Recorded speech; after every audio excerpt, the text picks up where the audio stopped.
Alright guys, so May 16, 7:45 AM, second day namin dito sa Gali. So just to remind you guys, ang plan here is 4 days and 3 nights kami. Tapos today is our land tour schedule, pero dahil mamaya pa naman 9:30, so we decided to have a quick dip dito sa dagat and enjoy the place. Wow!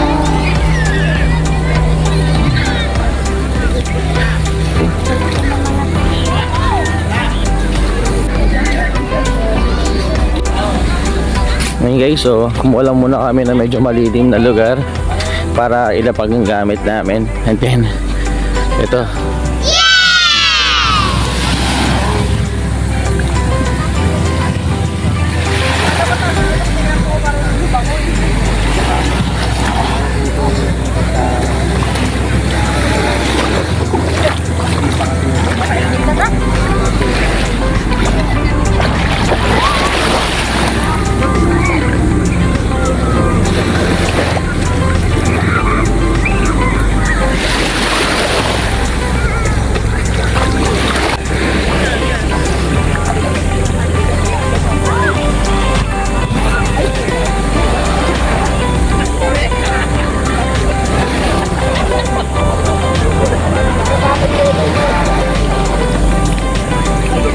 Lino ng tubig guys, pati ito yung pinaka public na lugar dito, hindi siya marumi.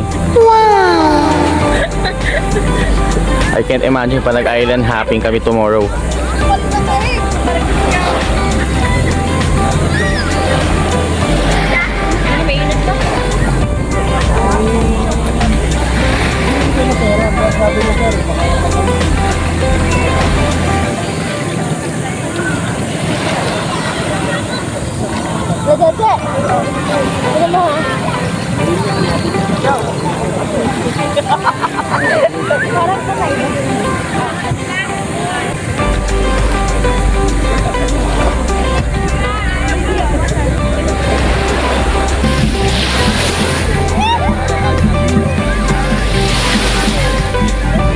Ayun guys, so reminder lang, itong umaga na to is nag-live ako, and please check the video sa aking channel. Okay! Alright guys, quick update sa nagagastos natin here so far dito sa Puerto Galera at this point. So, a quick recap lang, ang nagastos na natin dun sa on the way video papunta rito sa Puerto Galera is already 2,848. And dun sa last video, which is namalengke kami, ang hatian namin dun is 400 per head, at yun po ay tumagal na until sa uwian namin sa day 4. Kasama na dun yung kakainin namin sa island hopping. And remember guys, dun sa last video, kumain kami ng dinner dun sa Food Trip 24/7. At yun yung may only rice. Ang in-order lang namin naman dun is chicken, which is worth 109 pesos.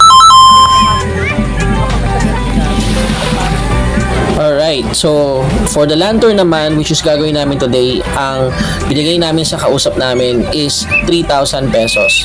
Divided by 5, that's 600 each. And yun ay kasama na yung sasakyan from Puerto Galera to Paco, Oriental Mindoro. So ang total na nagastos so far is 3,957 pesos. Alright guys, so for our land tour, meron kaming 5 lugar na pinuntahan, at yung pinaka maganda ron na talaga na-enjoy kami is yung pang-apat. Ito nga palang video na to will only have the 3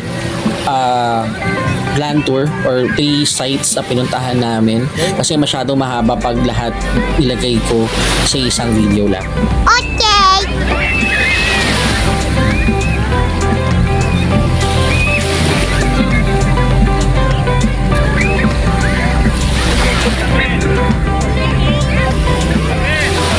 So guys, I'm also planning to upload yung mga videos namin kasi ang ginawa ko, naka-record pa rin ako during our biyahe from one site to another. Naisip ko lang na baka mas ma-enjoy nyo or ma-enjoy nyo rin yung scene na nakita ko while traveling. So I'm planning to upload it. Mute ko yung talagang mismong ingay na original kasi nag-uusap kami during our trip, and then of course lalagyan ko pa rin ng background music para mas ma-enjoy niya. Nice.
Hey guys,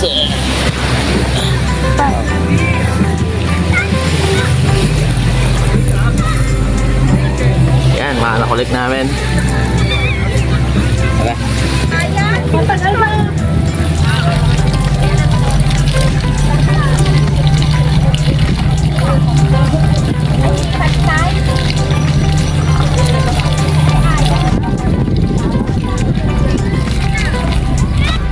Ano yata to, sa lifeguard yata itong watchtower natin. Indoors ni. Yeah. Okay. Ito pala gawin ito. Alright. So guys, this is the lifeguard view ng Puerto Galera.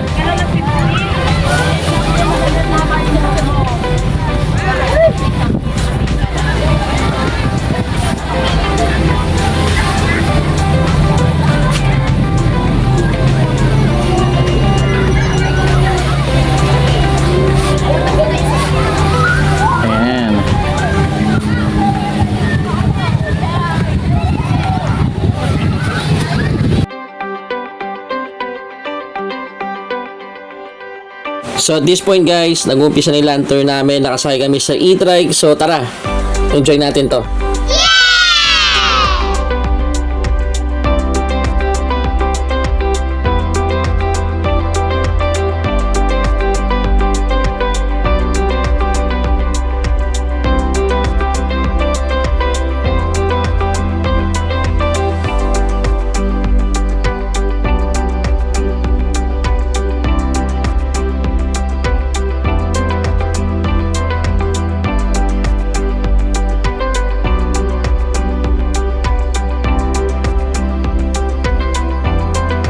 Alright guys, so this is our first stop. Ito yung mga fruit bats sa mangrove, and actually patakim lang to kasi meron talagang mas magandang lugar to view ng malapitan tong mga fruit bats, and yun ay yung sa may Galion Now, itong part na ito o yung galyon na sinasabi ko is pinuntahan namin on the third day. Kasi doon din kami kumuha ng bangka para mag-island hopping. But, ayun, I hope you enjoy this. Medyo malikot lang siya. Try ko siyang i-zoom din para mas makita niyo yung mga paniki. Pero grabe, ang dami nila. Ini-imagine ko siya sa gabi like kapag naglabasan na itong mga to para manginain. And as per our guide, usually ang kinakain nito sa kanila is yung mga arateris. Okay! Alright guys, quick trivia sa mga fruit bats na nakikita nyo. They are also known as giant golden crowned flying fox at ito ay endemic sa Pilipinas. That means, dito lang siya sa bansa natin makikita. And sila po ay herbivore, so hindi po sila umaatake ng mga tao.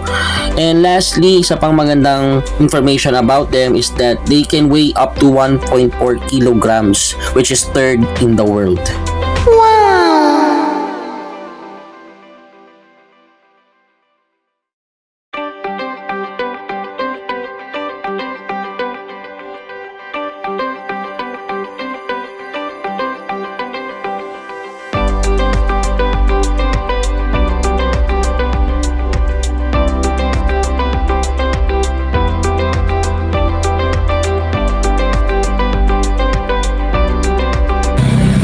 Okay guys, so ito yung second stop namin, Virgin Beach daw to or Pebble Beach. So tara. Wow!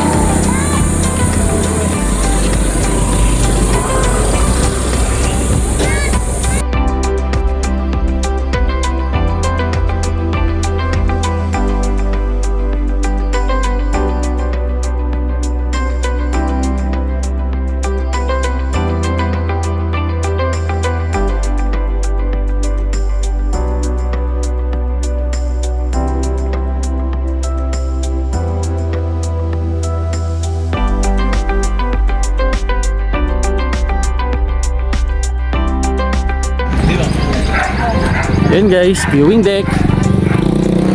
At dito na rin kami kakain. Oh, excuse me po. Excuse me.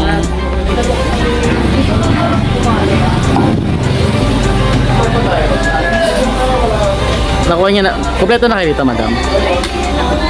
Sige po. Okay lang po. Thank you po.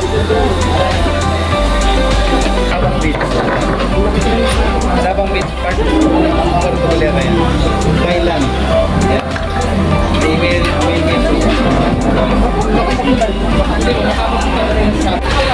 Alright guys, so itong part na to, habang kumakain kami, nag-live ako. So please check the video as well here in my channel. Okay! So guys, itong meal na to is worth 200 pesos. Pag in-add natin siya dun sa total natin kanina, currently it's now 4,157 pesos per head. Ano po tayo? Adventure Park map. Bali, may ATV na pong kasama, mud cart, go-kart. 5,000 lang po. 5,000? Opo. Pero kandong kayo sa ATV. Kung gusto nyo na tigil sa 10,000. Mura na yun, may discount na yun, 30%. 30% increase. Tapos kung meron kayong LRT card, yung gift card po, may 10% discount. Yeah, going with Alright guys, so I hope you enjoyed this video. If you enjoyed it, please like and subscribe. Hit the notification bell. See you sa part 2 ng lantern namin here sa Puerto Galera. And thank you for supporting my channel, Carlitos Adventure. Maraming salamat sa inyo lahat and have a great day. Peace out.